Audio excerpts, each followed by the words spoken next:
Hello, fellow YouTubers. I'm happy to have you back here on my channel.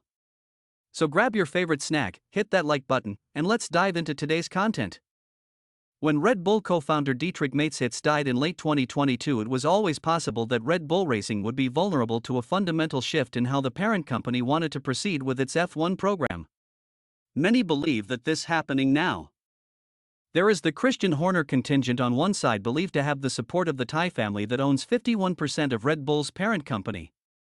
And then there is the Austrian contingent on the other side, led by Red Bull executive Oliver Mintzlaff, who the Verstappen camp is thought to have aligned with. The impact the Verstappen family has on Red Bull Racing and on how Red Bull handles its F1 business is enormous. Jo's father of Max is a key part of that. They have a seat at the table literally in the team's hospitality units at races, but also in terms of discussing how the team handles various matters, all with the intention of creating the best environment for his son Max. It means a significant figure related to the organization and literally to its star driver is speaking out against team leadership, effectively undermining it and indirectly calling for him to leave his job. Horner's stance will also not help disabuse many in F1 of the notion that Red Bull's F1 operation has split into two factions. Jos Verstappen, the father of Max Verstappen, publicly called for Horner to be removed from his role, warning Red Bull is in danger of being torn apart. Red Bull were then forced to issue a statement denying any issues, claiming the team are united and we are focused on racing. Meanwhile, Horner's fierce rival, Toto Wolff of Mercedes, said pointedly that he hoped the F1 authorities would set the compass right. Jos Verstappen, speaking to the Daily Mail, declared, "There is tension here while he remains in position," he said. "It cannot go on the way it is. It will explode. He is playing the victim when he is the one causing the problems." Jos Verstappen and Horner were seen having a heated argument the night before the Bahrain Grand Prix, although the Dutchman later came back to apologize. Max Verstappen's father, Jos, will not attend the Saudi Arabian Grand Prix following comments he made about under-fire Red Bull boss Christian Horner. Horner did show of solidarity with his wife Jerry, who arrived hand in hand with her husband at the track on Saturday. The couple are understood to have already returned to the UK before Horner flies out to Saudi Arabia for the second race of the season this week. Horner insisted after the race on Saturday that he was confident he would continue to lead the team, and he is understood to still enjoy the backing of Kaler Muvadhia, who owns a 51% share of Red Bull GmbH, the team's parent company. The Thai joined Horner on the grid on Saturday, having got through the weekend in which the team boss had to handle the public humiliation of having an email leak targeting him spread through the paddock. Horner admitted the preceding days had been less than enjoyable. "Obviously, it's not been pleasant, some of the unwanted attention, but the focus is now very much on the cars," Horner told media, including after the race in Bahrain. "My focus has very much been on what's going on track, and the result today, I think, demonstrates where the whole team's focus is, and we move onwards." Red Bull has asserted that the air has been cleared between the two camps.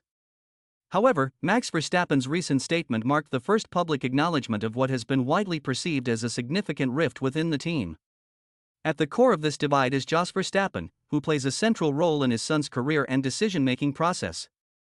Max Verstappen was notably reluctant to express his full confidence in Horner over the race weekend, and when pushed only confirmed he was fully behind Horner in his role for the team in a performance perspective. On Saturday, Horner stated he would not comment on the motives behind the leak nor its contents. On other hand, Toto Wolff, the Mercedes team principal, said, "The moment I start to continue to question how this has been handled, I am probably not doing any good to the whole issue, because then it could be seen as just about a power fight within F1, he said. "It is not in the team's hands, it is a much bigger topic. I don't want to diminish the situation by making it seem like the Mercedes or McLaren guy talks about the Red Bull guy.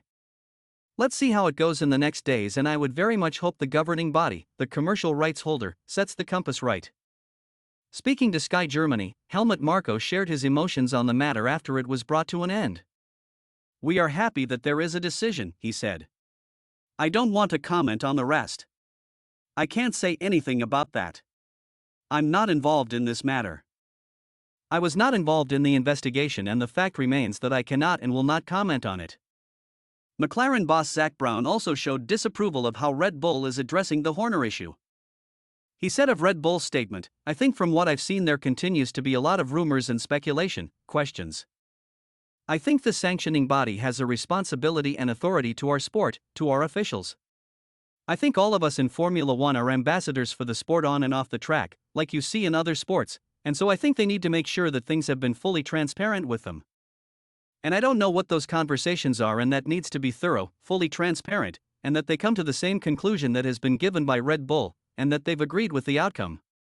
Brown insisted that the sport cannot draw a line under the issue until Red Bull sheds some light on the particulars of the process, adding, "But I think until then, there'll continue to be speculation because there are a lot of unanswered questions about the whole process. So I think that's what's needed by those that run the sport to really be able to draw a line under it. Until then, I think there'll continue to be some level of speculation by people, and I don't think that's healthy for the sport." The issue around Horner has shown the role team principals choose to take on in holding others accountable for transparency. Should other teams be able to look behind the curtain at internal processes? It remains to be seen if, in this case, their demands are met. Well guys, that was for today. Thanks for watching. I really appreciate your support, and I hope you enjoyed the content. If you have any thoughts or comments, feel free to share them below. I'd love to hear from you. Until next time, take care, and see you soon.